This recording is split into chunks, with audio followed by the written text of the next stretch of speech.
Hi, I'm Kendra Corman. If you're a coach, consultant, or marketer, you know marketing is far from a perfect science. And that's why this show is called Imperfect Marketing.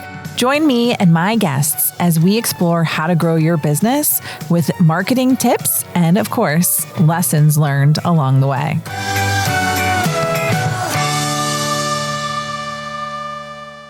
Hello, and welcome back to another episode of Imperfect Marketing. I'm your host, Kendra Corman. And before we get into today's episode, I have some really fun news to share with you. We are recording in a new space called The Click. The Click is the new digital marketing lab here at Rochester Christian University, and it is the new home of Imperfect Marketing. Super excited. The Click is presented by Chief Financial Credit Union, and I am super excited to have access to this amazing studio. Best part, the studio is available for rent to the public. So if you're local or you're traveling through or you just want to check it out, reach out to me. I would love to show it to you. It is a really fun space. Okay, now quick heads up, because next week's episode is going to be in my old studio because I batch record my episodes. So you're going to be seeing that office set up for a couple more episodes if you're watching on YouTube. And that's going to happen before we fully transition over. This one got recorded sort of in between the releases. So just know the new setup is coming and you're going to be seeing a lot more often. So now let's go on to today's episode. I had 2 conversations recently with business owners that could not be more different, right? They're different industries, different revenue levels, different customers, completely different sales cycles. And somehow both conversations landed on the exact same problem: email. Right? Or more specifically, the emails that they aren't sending or are terrified of stopping. So today we're going to talk about why email marketing is still one of the most underused tools for growth, why business owners resist it so hard, and what it's actually costing you when you don't send. So let's get to it. The first conversation was with a prospect who reached out because they wanted to hire a marketing firm to help them grow. On paper, they're doing everything right. They've been in business almost a decade. They have great service. Their SEO is fantastic. They're getting business off of Google search. They're even getting business off of TikTok. When people find them, they're converting.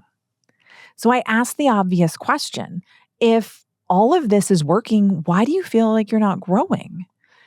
And we started to go through the list of what they're doing. SEO, check. Social, check. Website, check. Then I asked, what are you doing for email marketing?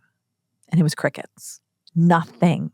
Not a newsletter, not a promotion, not a hey, remember us kind of email, nothing going out to past customers. Now we're going to change the names here to protect the guilty or the innocent, depending on how you want to look at it. And let's just say they're a florist, right? Something seasonal, something people don't buy all the time, but when they need it, they really need it. Think birthdays, anniversaries, holidays, sympathy flowers, weddings. Every single one of those is a reason someone might need a florist again, but probably not for weeks or months after the last time they bought. And here's where I'm going to go pick on myself for a second, because I am the customer of a business just like this.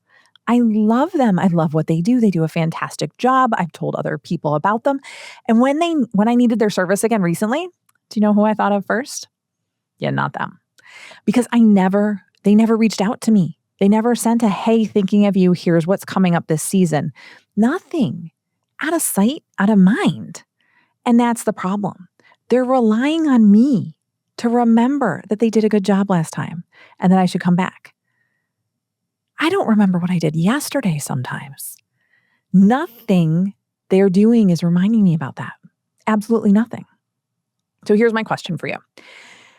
How many of your past customers are out there right now needing exactly what you sell, provide, do, right? And they're buying it from someone else simply because that someone else showed up in their inbox?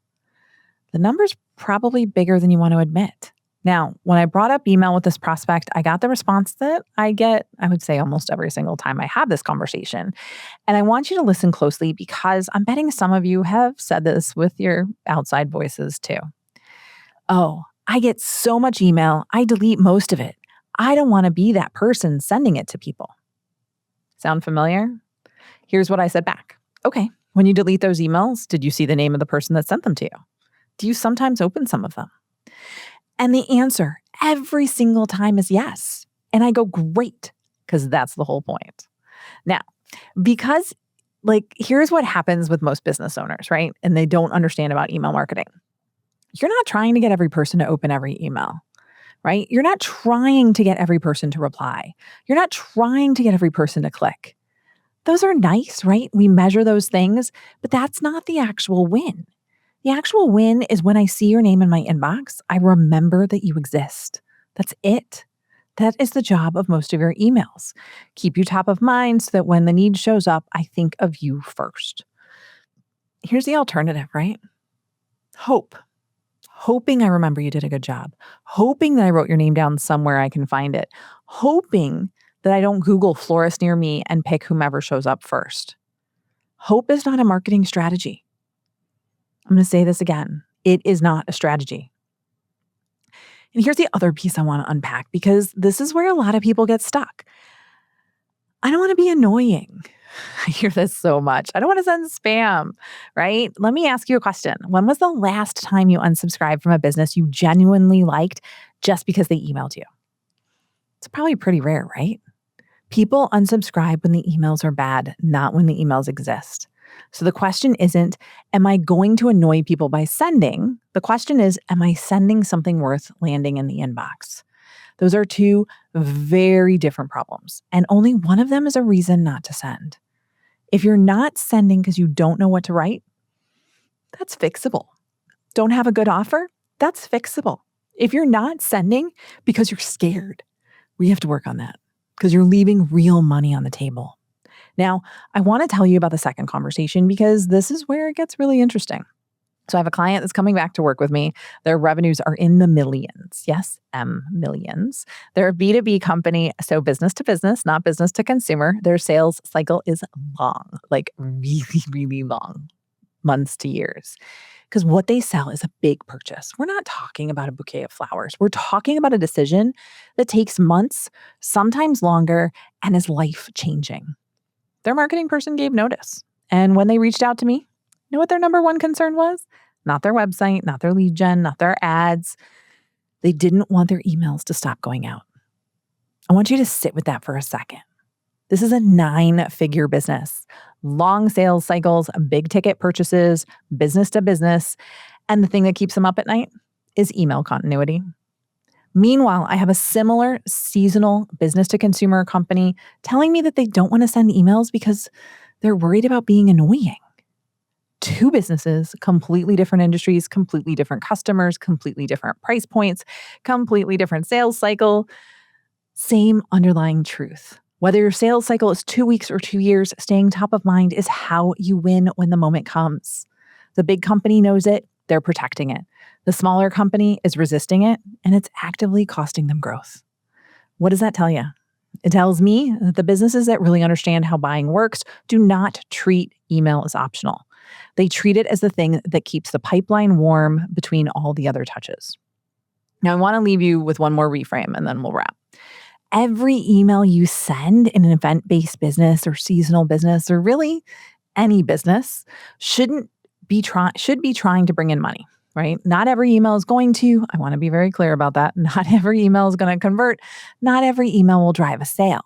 But that should be the intent behind what you're sending. The reframe actually takes the guilt away because if you're sending with a purpose, you're not spamming anyone. You're doing your job. You're running a business. You're reminding the people who already know, like, and trust you that you exist and that you can help them. There's nothing wrong with that. So here's what I want you to do this week, okay? And I'm going to make it as simple as humanly possible. Send an email. That's it. That's the whole action step. I want you to pull up your email list. If you don't have one in a proper platform yet, pull up a spreadsheet of your past customers, 20 people, 50 people. Whatever you've got, write something useful, something seasonal, something that reminds them that you're here, and hit send. Don't overthink the subject line. Don't rewrite it 14 times. Don't wait until you have the perfect template. Just send. And then I want you to ask yourself the question that I've been asking my prospects, right? And sometimes myself.